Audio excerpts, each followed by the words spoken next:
बिस्मिल्लाहिर्रहमानिर्रहीम। शुक्रिया जनाब स्पीकर। सबसे पहले तो मैं बिलावल भुट्टो साहब ने जो साइपर की बात की है, मैं हमारे पार्टी का इसके ऊपर बिल्कुल क्लियर मौक़िफ़ है कि उसके ऊपर जुडिशल कमीशन बनाएं, सुप्रीम कोर्ट जुडिशल कमीशन बनाएं। आए अगर आप तैयार हैं तो उस पर जुडिशल कमीशन बनाएं। जिस तरह साइपर में जो हमारा मौक़िफ़ था कि एक 19 ग्रेड का ऑफिसर हमारे एम्बेसडर को बुला के जिस तरह वो डिक्टेशन देता है, वो हमारी कौमी गैरत पे एक बहुत बड़ा सवालिया निशान था।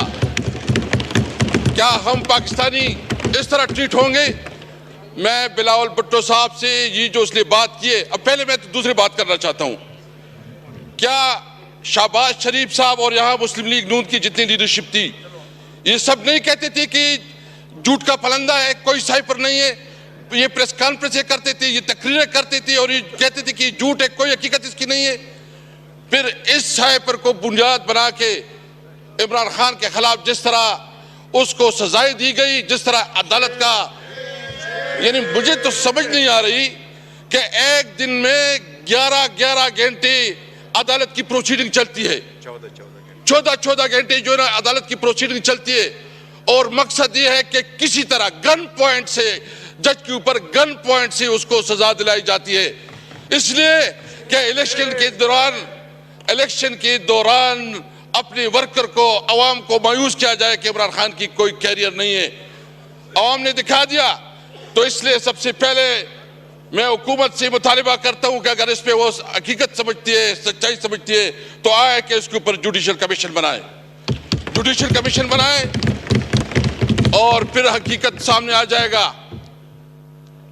जो जिस तरीके से सबसे पहले मैं मुजम्मत करता हूं जो हमारे प्रेसिडेंशियल कैंडिडेट महमूद जगदई के घर पे छापा पड़ा, जिस तरह ताकि कोई भी अपनी हक की बात ना कर सके, जिस तरह कल जो है ना एक मैसेज दिया गया अगर असेंबली में कोई तकरीर करेगा तो उसका अंजाम ये होगा। मैं उन लोगों को ये बात वाज़ेह करना चाहता हूं, वो डर और खौफ का वक्त गुजर चुका है।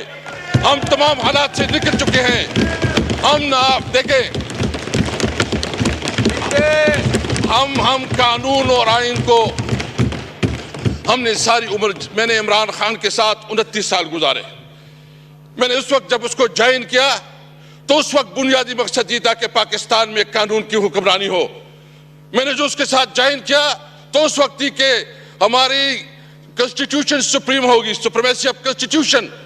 जब हम उसने उस वक्त ज्वाइन किया तो इस वक्त मकसद ये था कि हम आवाम को इंसाफ दिलाएंगे और इंसाफ के लिए हमारी जद्दोजहद थी। 29 साल इमरान खान के साथ गुजारे। इमरान खान ने कभी उसूलों पे सौदाबाजी नहीं की। उनके लिए आसान था कि वो भी एग्रीमेंट करता, मुल्क से बाहर चला जाता, लेकिन उसने न वो भागा है और उसने डट के मुकाबला किया। उसने तमाम ऑफर किए और उन्होंने फैसला किया है कि वो इस मुल्क में रह के हालात का मुकाबला करेंगे। मैं आपको कहते हैं कि इंशाअल्लाह ताला ना हमारा लीडर झुकेगा ना हम झुकेंगे इंशाअल्लाह ताला। अगर किसी का यह ख्याल है कि इमरान खान इस किस्म के हथकंडों से वो किसी उसके ऊपर आ जाएगा, किसी ऑफर को कबूल करेगा या कोई कंप्रोमाइज करेगा, कोई कंप्रोमाइज नहीं होगी। हमारा वही मकसद है कि पाकिस्तान के अंदर कानून की अलमबरदारी हो, आइन बालादस्त हो, मुल्क में हम आजाद जुडिशरी चाहते हैं। तो इसलिए मैं आज ये वाज़ेह करना चाहता हूं, अगर किसी की गलतफहमी है, ये जो लोग आए यहाँ ये सारे कुंदन बन गए, कुंदन, इसमें कोई डरने वाला नहीं है। मैं इस सीट पे, जनाब स्पीकर, मैं इस सीट पे रहा 3-3.5 साल। मेरे जिस तरह तौहीन और तस्दीक की गई, घरों पे छापे पड़े, गिरफ्तार किया गया, आधी आधी रात को उठाया जाता था, दबाव में लाया जाता था कि अपनी पार्टी बनाओ, दबाव में लाया जाता था कि तारिक इंसाफ छोड़ो, और दबाव में लाया जाता था कि परवेज खटक को शामिल करो। मैंने उस वक्त ये कहा था कि मैंने जिंदगी सबसे ज्यादा उम्र इमरान खान के साथ गुजारी है। मैं अपनी गैरत और अपने कमिटमेंट की बुनियाद पर मैंने कहा कि मैं मर जाऊंगा, इमरान खान को नहीं छोड़ूंगा। लेकिन मैं ये पूछना चाहता हूं कि अगर इस किस्म के ओहदों की भी तौहीन आज मेरे साथ कल आपके साथ होगा, खुदा ना करे, क्योंकि अगर ओहदों की, मैंने उसको कहा आप मेरी तौहीन नहीं कर रहे हैं, आप पाकिस्तान की तौहीन कर रहे हैं, आप पाकिस्तान की इस ओहदों की तौहीन कर रहे हैं, क्योंकि आपके सामने जो हम लोग जो पॉलिटिशियन हैं ये बिल्कुल आप किसी तरह इतना में नहीं समझते, इसलिए ये बात बिल्कुल वाज़ेह होना चाहिए। और मैं एक और बात भी करना चाहता हूं कि ये सिर्फ अभी नहीं, अभी हमारी शुरुआत हो चुकी है। इंशाअल्लाह हम एक बहुत बड़ी तहरीक बनाना चाहते हैं और इसमें हम उन तमाम पार्टियों को दावत देना चाहते हैं जो पार्टियां इस इलेक्शन के ऊपर कंसर्न रखती है, वो बलूचिस्तान की पॉलिटिकल पार्टीज हो, वो सिंध की पॉलिटिकल पार्टीज हो, वो पंजाब और खैबर पख्तूनख्वा से हो। हम सबको इकट्ठा करेंगे आईन की बालादस्ती के लिए, हम सबको इकट्ठा करेंगे आजाद अदलिया के लिए, हम सबको इकट्ठा करेंगे सिविलियन सुप्रीमेसी के लिए इंशाअल्लाह ताला, हम सबको इकट्ठा करेंगे। ये बात भूल जाएं, ये तो आगाज है। ये जहां बैठे हैं फार्म 47 वाले, मैं बहुत माजरत से कहता हूं, इनको अपनी बीवी और अपनी बच्ची भी मैंने नहीं समझते, इनको पता है, इनकी अपनी जमीन भी, इनको जो कराची में हमारे मैंडेट पे डाला गया है, डाका डाला गया है, इनसे पूछे, उनको पता है कि वो हारे हुए हैं। जो इस्लामाबाद से, उनको पता है कि वो हारे हुए हैं। जो पिंडी डिवीजन से है, उसको पता है कि वो हारे हुए हैं। उसने जो वजीर आजम बनाया किया, उस वजीर आजम की कोई से है, उसकी कोई वैल्यू है, उसकी कोई अखलाकी कुव्वत है? मैं यहाँ साहब से पूछना चाहता हूँ कि थोड़ी आपके अंदर कोई जमीर जाग रहा है कि नहीं जाग रहा? कोई शर्म, कोई चीज महसूस हो रही कि नहीं हो रही? आप किस किस्म की जो है ना इस मुल्क को इस बहरानों से निकालेंगे? सबसे पहले हमारा मुतालिबा है कि जो रिगिंग हुई है इसके ऊपर जो है ना आला अदालती, इसके ऊपर बाकायदा अदालती कमीशन बनाना चाहिए सुप्रीम कोर्ट की, सीनियर और उन जजों की जिसकी क्रेडिबिलिटी है, ताकि इस जो दांती ज़दा लोग बैठे हैं जिन्होंने वोट दिए हैं, इसका परमानेंट सोल्यूशन निकले। बिलावल साहब कह रहे हैं, क्या है बेटे बिलावल साहब, मैं आपसे पूछना चाहता हूं कि क्या आपको पता नहीं है कि जो कुछ हुआ पाकिस्तान की तारीख में इतनी बड़ी रिगिंग कभी हुई है? इस तरह के जो धांधली हुए कभी इसका तस्वर मिलता है? इस तरह जो सिचुएशन, यानी आप बताएं कि इस तरह कभी हमारे वोटरों को उठाया जाता है, किस सपोर्टर को उठाया जाता है? हमारे ये जो दबात चौड़े, यानी उन्होंने इतनी मेहरबानी की कि मेरे अपने हल्के में पोस्टर छापे गए, मेरे फोटो छापा गया और उसके साथ दूसरे निशान लगाए गए। ये जो निगरान हुकूमत, उसका ये काम था। मैं एक और पूछना चाहता हूं, हमारे साथ सीनियर लीगल लोग बैठे हैं, कि जो पंजाब की निगरान हुकूमत कितनी टाइम रही है बजट में कि 262 बिलियन देंगे, अभी तक कोई फंड नहीं दिया गया।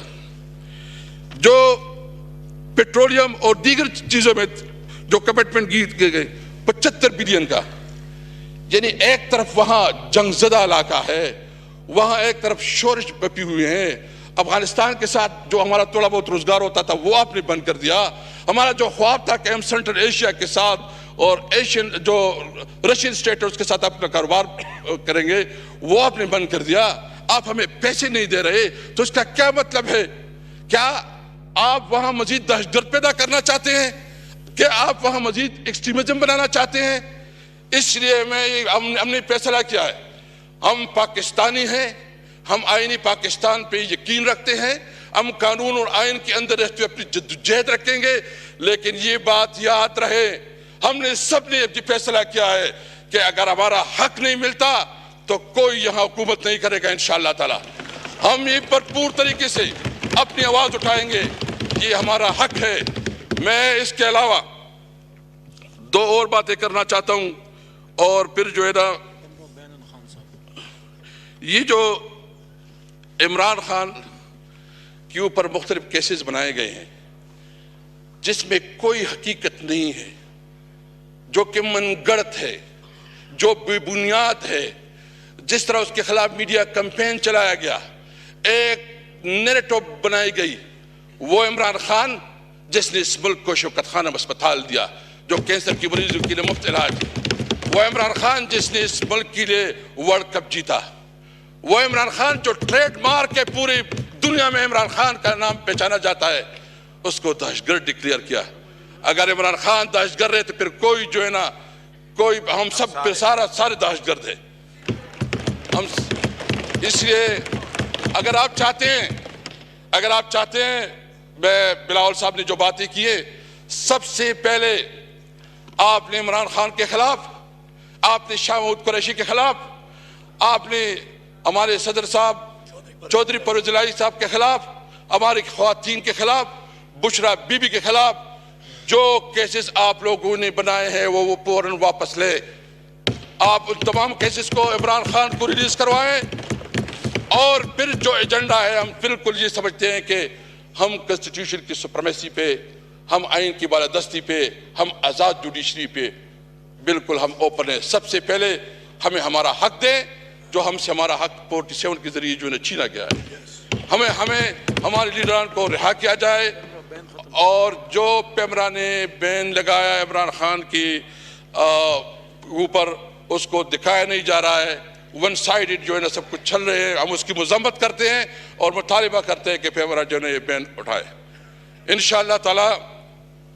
मेरे स्पीकर साहब, आपको पता है हमने जो सियासत की, मैं स्टूडेंट लाइफ से पॉलिटिक्स में रहा हूँ, हमारी ज़िंदगी का ये मकसद है। इमरान खान के साथ जब हम पहले थे 97 में इलेक्शन कंटेस्ट किया तो लोग हमें जो है ना हमारे साथ मजाक करते थे कि ये टांगा पार्टी है। हमने उसके साथ चलते रहे, जद्दोजहद की लंबा अरसा चले हैं। हम इस मुल्क में आइन और कानून के लिए इंशाल्लाह अपने जद्दोजहद जारी रखेंगे। ये गलतफहमी दूर होनी चाहिए कि हम किसी दबाव और किसी के प्रेशर की वजह से अपने मौक़िफ़ से पीछे हटेंगे। अस्सलाम वालेकुम।